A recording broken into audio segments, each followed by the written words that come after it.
এই ম্যাথটার ক্ষেত্রে ব্যাখ্যামূলক লাইন হচ্ছে যে তোমাকে প্রথমে একটা জিনিস মনে রাখতে হবে যে এক্স এর যে লিমিটটা দেওয়া আছে সেই লিমিটটা এই জায়গায় বসাবা। এই জায়গায় বসানোর ফলে তুমি দেখবা যদি টোটাল অ্যান্সারটা ইনফিনিটি আসে অর্থাৎ অসংজ্ঞায়িত হয়, মানে এক্স এর লিমিট ইনফিনিটি বসানোর পর যদি এই যে পুরো মানটা যদি ইনফিনিটি আসে অর্থাৎ অসংজ্ঞায়িত আসে, তাহলে তুমি কি করবা, এখানে মান বসাবা না। তাহলে তোমার করণীয় হচ্ছে কি, এক্স এর এমন একটা মান বসাবো যাতে আমরা নির্দিষ্ট একটা কোনো মান পাই।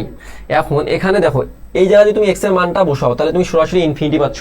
কিন্তু তুমি যদি এই কাজটা করো, দেখো উপরে এক্স স্কোয়ার কমন নাও, দেখো উপরে এক্স স্কোয়ার কমন নাও, যেটা আছে এখান থেকে উপরে কি কমন নিবা, এক্স স্কোয়ার।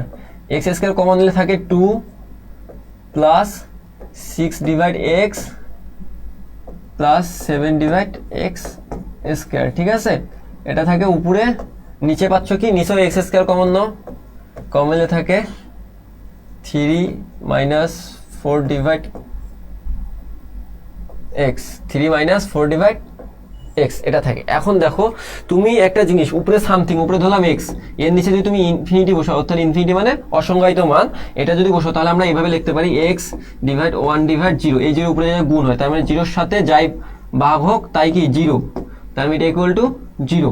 তাহলে দেখো আমরা যদি এখন এক্স টেন্ডস টু ইনফিনিটি মানটা এখানে বসাই তাহলে এইটা 0 আসে, এটা 0 আসে, এটা 0 আসে, তাহলে থাকে কি এই দুইটা, এখানে এক্স স্কয়ার এক্স স্কয়ার কাটা, তাহলে তোমার থাকতেছে উপরে 2 ডিভাইড নিচে 3। এটা হচ্ছে আমাদের উত্তর, ঠিক আছে, 2 ডিভাইড 3 উত্তর হচ্ছে আমাদের গ নাম্বার।